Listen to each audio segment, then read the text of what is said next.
की सबसे horror movie को, जिसका नाम है कॉन्जरिंग 2। कॉन्जरिंग 2 मूवी 2016 जून में रिलीज़ हुई थी। यह मूवी उस साल की सबसे ज़्यादा कमाई करने वाली हॉरर मूवी थी। इस मूवी को भी डायरेक्ट किया है जेम्स वॉन ने। इस मूवी में पैट्रिक विल्सन और वेरा फर्मिगा ने एड और लॉरेन वॉरेन का कैरेक्टर निभाया था। इस वीडियो के स्टार्ट में ही हम आपको बता दें कि यह वीडियो स्पॉइलर से भरा हुआ है, क्योंकि हम इस मूवी को पूरी तरह से हिंदी में एक्सप्लेन करने वाले हैं। यह मूवी 1977 के इंग्लैंड में रहने वाले एक परिवार हॉडसन फैमिली पर आधारित है, जिन्हें उनके घर में पैरानॉर्मल एक्टिविटी या दूसरे शब्दों में कहा जाए भूतिया घटनाओं का सामना करना पड़ा था। एड और लॉरेन वॉरेन ने ही हॉडसन फैमिली की मदद की थी। ये मूवी उसी पर बेस्ड है। ये किस्सा लंदन में इतना फेमस हुआ था कि लोगों ने उनके घर को इंग्लैंड का एमिटीविले कहना शुरू कर दिया था। फिल्म के स्टार्टिंग सीन में हम देखते हैं कि एड और लॉरेन वॉरेन चर्च के लिए एमिटीविले हाउस का इन्वेस्टिगेशन कर रहे होते हैं। इन्वेस्टिगेशन के दौरान लॉरेन जब प्रेत आत्माओं से संपर्क कर रही होती है, तभी उस घर में मौजूद एक बच्चे का प्रेत उसे बेसमेंट में लेकर जाता है और फिर बेसमेंट में पहली बार लॉरेन को एक आईने में वो डीमन नन दिखती है। यह डीमन नन पहले तो लॉरेन को डराती है और फिर उसे एड के मौत का दृश्य दिखाती है, जिससे लॉरेन बहुत अधिक डर जाती है। नेक्स्ट सीन में 1977 के इंग्लैंड की एक जगह एनफील्ड को दिखाया जाता है। स्कूल में पढ़ने वाले 4 भाई बहन जेनेट, मार्गरेट, बिली और जॉनी का सीन दिखाया जाता है। इनकी मॉम का नाम है पैगी हॉडसन। पैगी हॉडसन अपने चारों बच्चों को अकेले ही पाल रही होती है, क्योंकि उसका पति किसी और के साथ अफेयर होने के कारण उनको छोड़कर चला जाता है। पैगी हॉडसन पर इन बच्चों की जिम्मेदारी बहुत बढ़ गई है और इन बच्चों के पिता ने पिछले 3 महीनों से उनका मानसिक खर्च भी नहीं भेजा है, जिस कारण पैगी मानसिक और आर्थिक रूप से बहुत परेशान है। लेकिन पैगी अपने बच्चों का पालन पोषण बहुत अच्छे से कर पा रही है। इसके बाद रात का सीन दिखाया जाता है, जहां जेनेट एक ओजा बोर्ड से खेल रही होती है और मार्गरेट भी उसे ज्वाइन करती है। ये दोनों उस ओजा बोर्ड के द्वारा वहां मौजूद किसी प्रेत आत्मा से सवाल पूछते हैं, लेकिन कोई रिस्पांस नहीं आता। जेनेट वहां मौजूद प्रेत आत्मा से ये भी पूछती है कि क्या उसके पिता कभी घर वापस आएंगे। इसके बाद रात को 1:04 का सीन दिखाया जाता है, जहां सब बच्चे अपने रूम्स में सो रहे होते हैं। लेकिन अचानक जेनेट की नींद खुलती है और वो खुद को ग्राउंड फ्लोर पर लिविंग रूम में पाती है। जेनेट को कुछ भी समझ में नहीं आता। दूसरी तरफ मार्गरेट को दिखाया जाता है, जो अपने कमरे में सो रही होती है, लेकिन तभी कोई ज़ोर ज़ोर से उसके डोर पर नॉक करता है। मार्गरेट जब डोर ओपन करती है तो वहाँ कोई नहीं होता। तभी वहाँ जेनेट आती है और मार्गरेट को लगता है कि जेनेट उसके साथ मस्ती कर रही थी। ये दोनों इन बातों को सीरियसली नहीं लेती और वापस सो जाती हैं। इसके बाद यूएस का सीन दिखाया जाता है, जहाँ एड और लॉरेन वॉरेन एक टीवी शो पर एक डॉक्टर के साथ डिबेट कर रहे होते हैं। यहाँ वह डॉक्टर एड और लॉरेन वॉरेन को ढोंगी बताता है और एमिटीविले के इन्वेस्टिगेशन को भी एक नाटक बताता है, जिस बात पर एड वॉरेन बहुत भड़क जाते हैं और ये शो यहीं ख़त्म हो जाता है। नेक्स्ट सीन में जेनेट और बिली को दिखाया जाता है। वे दोनों ज़ोए ट्रूप टॉय से खेल रहे होते हैं। बिली साथ साथ बोलने की प्रैक्टिस कर रहा होता है, क्योंकि वो बोलने में हकलाता है। देर रात जब सब सो रहे होते हैं, तब बिली की नींद खुलती है और वो पानी पीने के लिए नीचे किचन में आता है। बिली जब पानी पी रहा होता है तो उसकी नज़र किचन के बाहर 2 झूलों पर जाती है।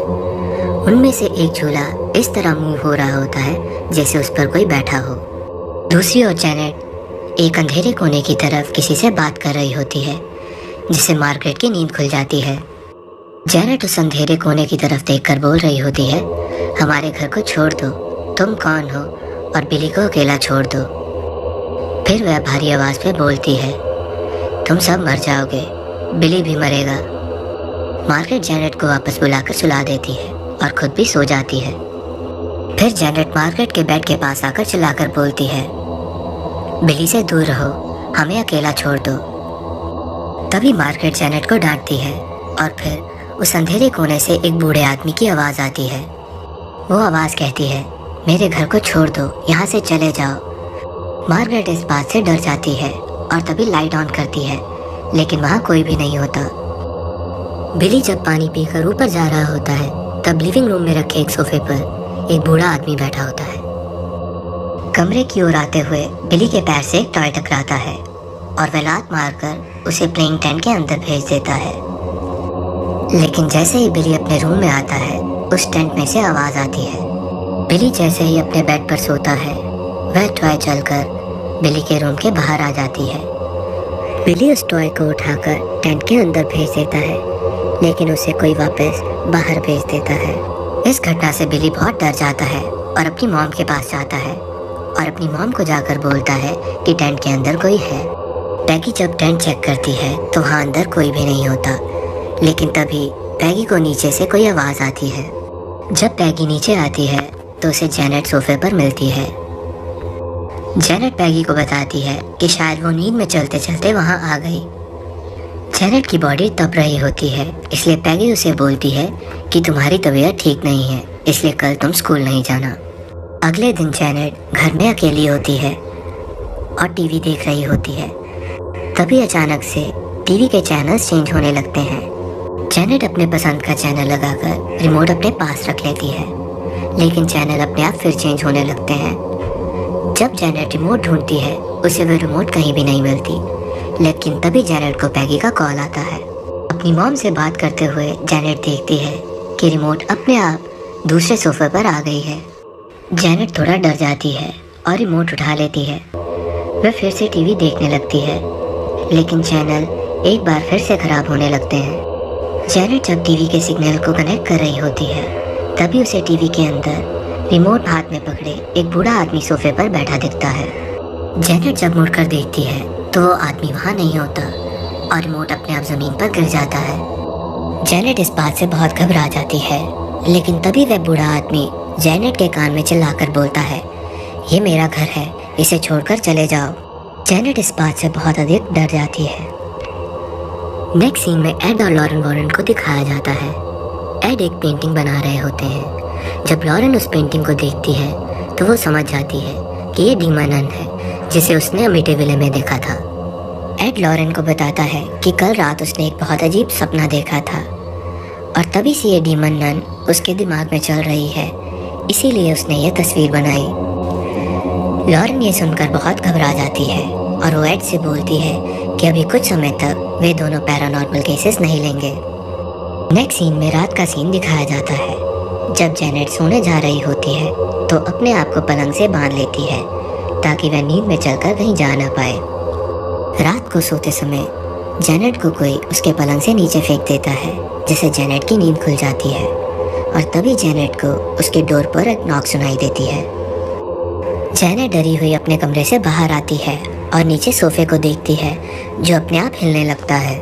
डरी हुई जेनेट भागकर अपने कमरे में आकर दरवाज़ा बंद कर लेती है और बेड पर सोने की कोशिश करती है कि तभी दरवाज़ा अपने आप खुल जाता है। जेनेट बहुत अधिक डर जाती है, लेकिन तभी जेनेट को उसके बेड के पास किसी के चलने आने की आवाज़ आती है और फिर कोई उसके पास आकर जेनेट के कंधे को काट लेता है। जेनेट जोर से चीखती है, जिससे मार्गरेट की नींद खुल जाती है, लेकिन तभी दोनों के पैड अपने आप तेजी से हिलने लगते हैं। दोनों लड़कियां भागकर पैगी के पास जाती हैं। पैगी जब आकर रूम चेक करती है तो उसे रूम में एक ओजा बोर्ड मिलता है, जिस कारण वह दोनों लड़कियों पर भड़कती है। तभी पैगी के सामने एक ड्रेसिंग टेबल अपने आप मूव होता हुआ दरवाजे को बंद कर देता है। इस घटना से ये सभी लोग बहुत डर जाते हैं और घर से बाहर भागकर नेबर्स के पास जाते हैं। पैगी ये सभी बातें नेबर्स को बताती है और फिर वो पुलिस को बुलाते हैं। जब पुलिस घर की चेकिंग कर रही होती है तब उन्हें दीवारों के बीच में से कोई नॉइज़ सुनाई देती है और तभी एक चेयर अपने आप मूव होता दिखाई देता है। पुलिस उन्हें बोलती है कि ये केस उनके बस का नहीं है और वो वहाँ से भाग जाते हैं। जाते समय लेडी पुलिस ऑफिसर पैगी को बोलती है कि उसे चर्च की मदद लेनी चाहिए। नेक्स्ट सीन में लॉरेन और उसकी बेटी को दिखाया जाता है। लॉरेन एक सपना देखती है जिसमें वो डीमन नन लॉरेन को डराती है। जब लॉरेन उससे पूछती है कि वो कौन है, तब लॉरेन अपने पेन से बाइबल के पेजों को फाड़ने लगती है। लॉरेन उससे फिर से एक बार पूछती है उसे क्या चाहिए। तभी लॉरेन को वो एड के मरने का दृश्य दोबारा दिखाती है। इस बात से लॉरेन बहुत घबरा जाती है। तभी लॉरेन की बेटी उसे होश में लेकर आती है। दूसरी तरफ एक टीवी शो वाले पैगी को मार्गरेट और जेनेट के इंटरव्यू के लिए अप्रोच करते हैं। फिर सोसाइटी ऑफ फिजिकल रिसर्च की तरफ से मॉरिस ग्रॉस और पैरासाइकोलॉजिस्ट अनीता ग्रेजरी के सामने मार्गरेट और जेनेट का इंटरव्यू होता है। इंटरव्यू के दौरान जब एंकर वहां पूछता है कि यहाँ कोई आत्मा है तो उससे संपर्क करे, तो जेनेट की आवाज़ अपने आप बदल जाती है। जेनेट एक बूढ़े आदमी की आवाज़ में बोलती है कि वह बिल विल्किंस है, जो अंधा होने के बाद ब्रेन हेमरेज से उस कोने वाले सोफे पर मर गया था। और वो यह भी बोलती है कि उसे हडसन फैमिली की चीखें सुनना बहुत पसंद है। इस घटना से सभी बहुत विचलित हो जाते हैं। इसके बाद मॉरिस हडसन फैमिली के साथ हो रही पैरानॉर्मल घटनाओं के लिए उनको सपोर्ट करते हैं, जबकि अनीता इन सब को जेनेट का एक ड्रामा बोलती है। इसी टीवी शो में कुछ गवाहों को भी दिखाया जाता है जो उस घर में होने वाली पैरानॉर्मल एक्टिविटीज़ की पुष्टि करते हैं, और इसके बाद ये घर एमिटीविले ऑफ इंग्लैंड के नाम से फेमस हो जाता है। इसके बाद पैगी और चारों बच्चे अपने पड़ोसी मिसिस एंड मिस्टर विक नटिंगम के घर में रुकते हैं। रात में जेनेट पर क्रूकमैन हावी हो जाता है और वो विक नटिंगम को मारने की कोशिश करता है। जेनेट पूरी तरह से उसके काबू में होती है, जिस बात से सभी लोग बहुत डर जाते हैं। इसके बाद जेनेट बेहोश होकर ज़मीन पर गिर जाती है। इस बात से पता चलता है कि हॉडसन फैमिली के घर में सिर्फ एक शैतान नहीं बल्कि क्रूकमैन भी था। दूसरी तरफ फादर एड और लॉरेन वॉरेन को एक टेप सुनाते हैं जिसमें जेनेट की आवाज़ होती है। जब एड और लॉरेन उस टेप को सुनते हैं तो उन्हें भी ये आवाज़ एक बूढ़े आदमी की लगती है। फादर उन्हें बताते हैं कि ये एक 11 साल की बच्ची की आवाज़ है, इसलिए वे चाहते हैं कि एड और लॉरेन वॉरेन इंग्लैंड जाएं और इस केस की सत्यता की जांच करें। लॉरेन अभी कोई भी पैरानॉर्मल केस नहीं लेना चाहती, इसलिए वो एड को ये केस लेने से मना करती है। लॉरेन एड को बताती है कि जो शैतानी पेंटिंग उसने बनाई थी वो शैतान असली में है और उसने भी उसे देखा है। लॉरेन एड को बोलती है कि इस शैतान को उसने एमिटीविले में और 7 साल पहले भी देखा था, और इसी शैतान ने उसे एड की मौत का दृश्य दिखाया था। एड लॉरेन को समझाते हैं कि किसी फैमिली को उनकी मदद की ज़रूरत है, इसलिए वो पीछे नहीं हट सकते। फाइनली लॉरेन इस बात के लिए मान जाती है। एड और लॉरेन वॉरेन इंग्लैंड पहुंचते हैं। जब वे जेनेट के घर में जाते हैं तो पैगी उन्हें जेनेट का रूम दिखाती है, जहां पड़ोसियों द्वारा दिए गए काफ़ी सारे क्रॉस दीवारों पर लगे होते हैं। पैगी उन्हें बताती है कि ये क्रॉस दीवारों पर इसलिए लगाए गए हैं ताकि शैतानी शक्तियाँ थोड़ी कमज़ोर हो जाएं, लेकिन फिर भी रात में आवाज़ें आती रहती हैं, और पैगी दोबारा से उस रूम को लॉक कर देती है। पैगी उन्हें बताती है कि अब उस घर में सिर्फ वो और जेनेट ही रहते हैं, बाकी बच्चे पड़ोसी के घर में रहते हैं। पैगी उन्हें कोने वाला वो चेयर भी दिखाती है जहां अक्सर जेनेट आधी रात में आकर बैठ जाती है। उसने यह भी बताया कि इसी चेयर पर बिल विल्किंस की मौत हुई थी। घर के बाहर जेनेट लॉरेन से बात करती है। लॉरेन जेनेट को बताती है कि वो भी सुपरनैचुरल चीज़ें देख सकती है। फिर जेनेट लॉरेन को बताती है कि वो सारी रात सो नहीं पाती। पहले तो वो स्कूल में सो जाया करती थी, लेकिन अब तो वो स्कूल भी नहीं जा पाती। जेनेट उसे बताती है कि अब सब उससे बहुत डरते हैं और उसका कोई दोस्त भी नहीं रहा। फिर लॉरेन जेनेट को उसके अंदर से आने वाली दूसरी आवाज़ के बारे में पूछती है। जेनेट लॉरेन को बताती है कि वो उस शैतान की बात करने का एक जरिया है, और अभी उसने बोला है कि वो लॉरेन को चोट पहुंचाना चाहता है। एड और लॉरेन चर्च के लिए सबूत इकट्ठा करने के लिए जेनेट को उस कोने वाले चेयर पे बिठाते हैं और आत्माओं से संपर्क करने की कोशिश करते हैं। वो जेनेट को अपने मुंह में पानी भरने के लिए बोलते हैं ताकि वो साबित कर सकें कि ये जेनेट की आवाज़ नहीं बल्कि शैतानी आवाज़ है। जेनेट उन्हें बताती है कि शैतान तब तक बात नहीं करेगा जब तक वो उसे इसी तरह घूरते रहेंगे। सब लोग अपना फेस दूसरी तरफ टर्न कर लेते हैं।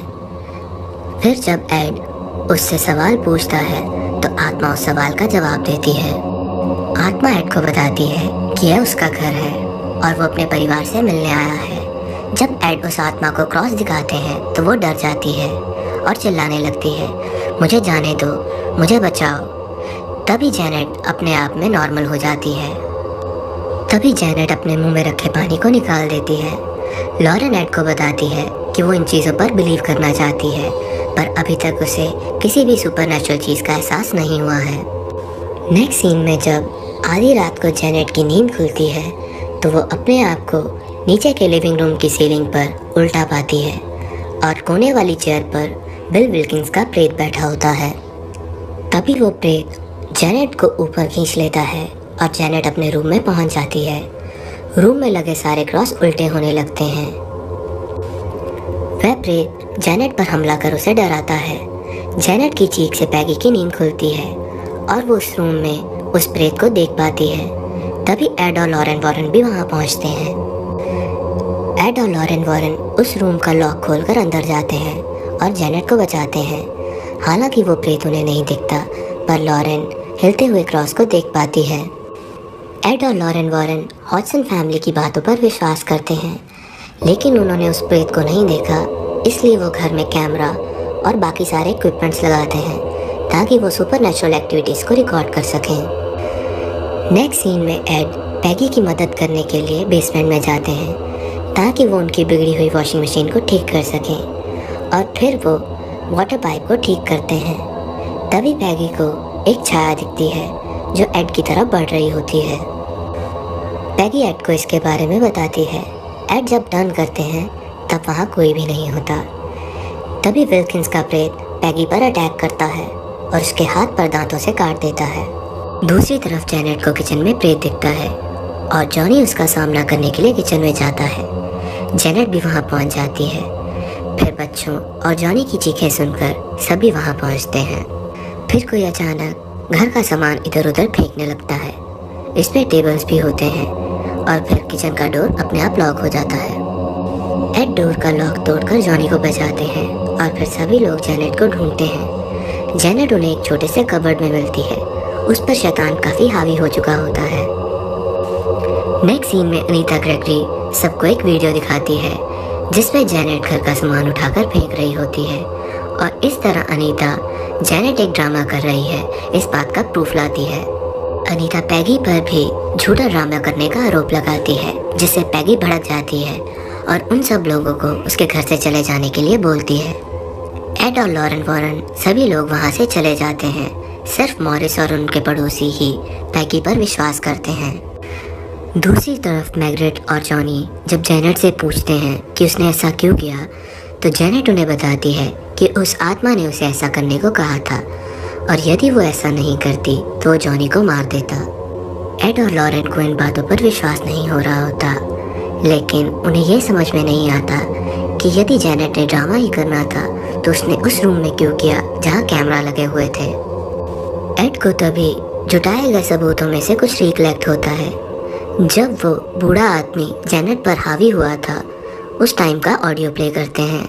उसे दो अलग से रिकॉर्ड की गई ऑडियोज़ में से एक मैसेज मिलता है और जब वो दोनों ऑडियोज़ एक साथ प्ले करता है तो ये मैसेज कंप्लीट होता है और वो मैसेज होता है, वो मुझे जाने नहीं देती। तभी लॉरेन को एक विजन दिखता है जिसमें विल्किंस का प्रेत उसके घर में होता है और कोने वाली चेयर पर बैठा होता है। वो लॉरेन से बोलता है कि वो यहाँ अपने परिवार से मिलने आया था और वो यहाँ से अब जाना चाहता है, लेकिन वो उसे जाने नहीं देती। वो यह भी बोलता है कि शैतान अब जैनेट पर हावी हो चुका है और उसे छोड़ेगा नहीं। वो लॉरेन को शैतान पर काबू करने का संकेत भी देता है। तभी लॉरेन को विल्किंस की आत्मा के पीछे वो शैतानी डीमन नन दिखती है। लॉरेन अपने विजन से बाहर आती है। लॉरेन के नाक से खून बह रहा होता है। एड और लॉरेन वापस पैगी के घर जाते हैं। लॉरेन और एड ये समझ जाते हैं कि विल्किंस की आत्मा और क्रुकमैन सिर्फ एक मुखौटा है ताकि वो असली डीमन तक ना पहुंच सकें। दूसरी तरफ जैनेट पर यह शैतान हावी हो जाता है, या आसान शब्दों में कहा जाए तो उसे पोजेस कर लेता है। जैनेट मार्गरेट को अपनी ताकत से हवा में उठाकर फेंक देती है। पैगी किसी तरह अपने बच्चों को बाहर ले आती है, लेकिन जब वो जैनेट को घर से बाहर लाने के लिए अंदर जाती है, घर अपने आप लॉक हो जाता है। एड और लॉरेन वॉरेन वहाँ पहुँचते हैं। एड घर के अंदर जाने की कोशिश करता है, लेकिन दरवाज़ा नहीं खुलता। एड खिड़की को तोड़कर घर के अंदर जाने की कोशिश करता है, लेकिन तभी घर के अंदर से एक सोफ़ा उड़कर खिड़की पर आता है और उसे भी ब्लॉक कर देता है। एड जेनेट को बचाने के लिए घर के पीछे से बेसमेंट में अंदर जाता है, और जब लॉरेन एड के पीछे बेसमेंट में जाने लगती है तो उसका डोर भी लॉक हो जाता है। लॉरेन एड को रुकने के लिए बोलती है और कहती है कि वो शैतान बहुत शक्तिशाली है और एड उसका सामना अकेले नहीं कर पाएगा, लेकिन एड उसकी बात सुने बिना ही अंदर चला जाता है। लॉरेन एड के साथ अंदर नहीं जा पाती। यहाँ वो एड की मौत का विजन और नन की कनेक्टिविटी को लेकर बहुत अधिक चिंतित हो जाती है, इसलिए वो उसे रोकते रोकते रोने लगती है। फिर एड बेसमेंट के रास्ते को तोड़कर घर के अंदर जाने की कोशिश करता है, लेकिन तभी एक वाटर पाइप अपने आप ओपन हो जाती है और पानी सीधा एड की आंखों पर आता है। पानी की उस तेज धार से एड को आंखों में चोट लगती है और उसे धुंधला दिखाई देता है। तभी उसे एक सॉन्ग की आवाज़ आती है और वो उस आवाज़ की तरफ बढ़ता है। जब एड आगे बढ़ते हैं तो हम एक दीवार पर शैतान का हाथ देख पाते हैं। तभी क्रुकमैन एड के पीछे पीछे उनको फॉलो करता है। तभी एड उस रूम में पहुंचते हैं जहां टीवी में से आवाज़ आ रही होती है। तभी एड को जेनेट की आवाज़ ऊपर से आती है। उसी वक्त एड को एक शैतान की आवाज़ आती है। एड अपने गले से क्रॉस निकालकर उस शैतान को ईश्वर के नाम पर वहां से जाने का आदेश देते हैं। दूसरी तरफ फिग नॉटिंघम अपनी कुल्हाड़ी से बेसमेंट का डोर तोड़ते हैं। लॉरेन बेसमेंट में शैतान से जुड़ी सारी मेमोरीज रिकलेक्ट करती है। तभी लॉरेन को याद आता है कि उस शैतान ने लॉरेन को अपना नाम बताया था और शैतान का नाम लेकर उसे कमज़ोर किया जा सकता है और उस पर हावी हुआ जा सकता है। लॉरेन को यह भी याद आता है कि उसने उस डीमन शैतानी नन का नाम अपनी बाइबल में लिखा था, और जब लॉरेन उस बाइबल में उसका नाम देखती है उसका नाम होता है वॉलक। तभी उस घर के बाहर वाले पेड़ पर बिजली गिरती है और वो पेड़ टूट जाता है। उस पेड़ का शेप ठीक वैसा हो जाता है जैसा लॉरेन को विजन में दिखता है। इधर एड जेनेट को ढूंढता हुआ फर्स्ट फ्लोर पर पहुंचता है और प्लेइंग टेंट के अंदर जॉय ट्रूप अपने आप प्ले होने लगता है। जब एड उसे उठाकर देखता है तो उसमें मौजूद चित्र गायब हो जाती है और तभी क्रुकमैन वहां आता है। क्रुकमैन एड पर हमला करता है, लेकिन एड किसी तरह बच जाता है। दूसरी तरफ लॉरेन बेसमेंट के डोर से घर के अंदर आती है। एड जेनेट के रूम में पहुंचते हैं और वो देखते हैं कि वो डीमन नन जेनेट पर पूरी तरह हावी हो चुकी है, या आसान शब्दों में कहा जाए तो उसे बुरी तरह पोजेस कर चुकी होती है। अचानक रूम की खिड़की के ग्लास टूटते हैं और जेनेट ऊपर से नीचे उस पेड़ पर कूदने लगती है। एड जेनेट को रोकने की कोशिश करते हैं, लेकिन जैसे ही जेनेट ऊपर से नीचे कूदने की कोशिश करती है एड उसे पकड़ लेते हैं, लेकिन एड भी यहाँ फंस जाते हैं और धीरे धीरे नीचे गिरने लगते हैं। तभी उस रूम में लॉरेन आती है और वो वहाँ उस डीमन नन को देखती है। जैसे ही लॉरेन एड को बचाने के लिए उनकी हेल्प करने की कोशिश करती है, नन अपनी शक्ति से लॉरेन को दूर फेंक देती है। तभी लॉरेन उस डीमन नन को उसके नाम वॉलेक से बुलाकर ईश्वर के नाम पर उसे नर्क में जाने का आदेश देती है। इस तरह वह डीमन कमज़ोर पड़ने लगता है और उस डीमन को नर्क में वापस जाना पड़ता है। लॉरेन एड और जेनेट की भी मदद करती है और उन्हें ऊपर खींच लेती है। डीमन नन के वापस नर्क में जाने से सारी चीज़ें नॉर्मल हो जाती हैं। नेक्स्ट सीन में हम देखते हैं कि जेनेट अब नॉर्मल हो चुकी है। जेनेट और पैगी एड और लॉरेन को उनकी मदद करने के लिए थैंक्स बोलती हैं। एड और लॉरेन उस घर में मिले जॉय ट्रूप को अपने घर के म्यूजियम में रख देते हैं। इन सारी घटनाओं के बाद हॉडसन फैमिली अपने घर में वापस रहने लगती है। हालांकि इसके बाद हॉडसन फैमिली को उस घर में रहते हुए कभी भी पैरानॉर्मल एक्टिविटीज़ का सामना नहीं करना पड़ा, लेकिन 2003 में पैगी की मौत भी उसी चेयर पर हुई थी जहां 40 साल पहले बिल विल्किंस की हुई थी। इंग्लैंड में रहने वाले इस हॉडसन फैमिली की पैरानॉर्मल एक्टिविटीज़ पर बेस्ड ये फिल्म कॉन्जरिंग 2 आपको कैसी लगी हमें ज़रूर बताएं, और यदि आपने ये मूवी अभी तक नहीं देखी है तो इसे ज़रूर देखें। यदि आपने हॉलीवुड डायरी को अभी तक सब्सक्राइब नहीं किया है तो इसे अभी सब्सक्राइब करें, और जी हाँ, बेल आइकन दबाना ना भूलें ताकि हम कोई भी वीडियो अपलोड करें तो आपको मैसेज आ जाए। खुश रहिए, आबाद रहिए, गुड बाय।